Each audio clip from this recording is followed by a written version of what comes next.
Germaniyada o'tkazilgan sanoatlashgan 7 davlat guruhining rahbarlari yig'ini 26-iyun, ya'ni yakshanba kuni Xitoyning bir balvoq bir yo'l qurilishiga qarshi kelgusi 5 yilda taraqqiy qilayotgan davlatlarning ul aslaha qurilishiga 600 milliard dollar mablag' selish planini qabul qilgan.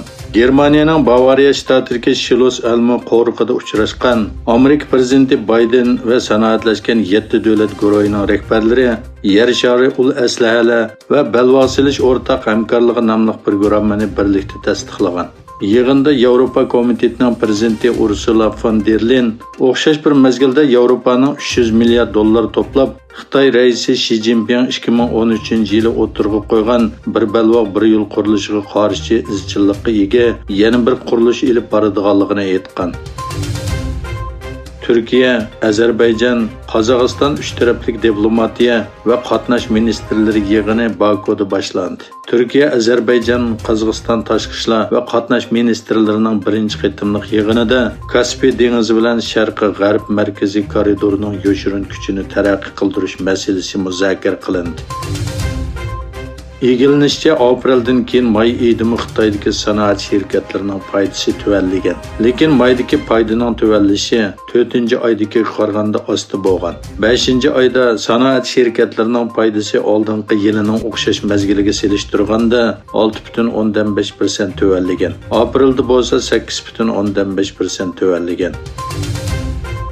Şimali Atlantik Akti Teşkilatı'nın baş katibi Jens Stoltenberg, Şvetsiya, Finlandiya ve Türkiye o'rtasida Türkiye'nin bexatarlik meselesini hal qilish uchun kelishim hosil qilayotganligini, suhbatning bu doirada Madriddagi boshliqlar yig'inida davom qiladiganligini aytdi. Şvetsiya tashqi ishlar ministri Alinde bo'lsa, Türkiye'nin terrorlikqa bo'lgan andishiga astoydil muomala qiladiganligini aytdi. Amerika, İsrailiya ve 4 Arab davlati prezident Joe Bidenning O'rta Sharq ziyaratidan 2 hafta ilgari texmi yaqin hamkorlik va yillik tashqi ishlar ministrlari uchrashish to'g'risida birdaklik hosil qildi. Egilinishcha, İsrailiya, Amerika, Misr, Marrakesh, Arab Birlashma Xalifaligi va Bahraynning tashqi ishlar ministrlari bu yil martda İsrailga sohibqillik qilgan Najaf boshliqlar yig'inida bir yerga kelgan.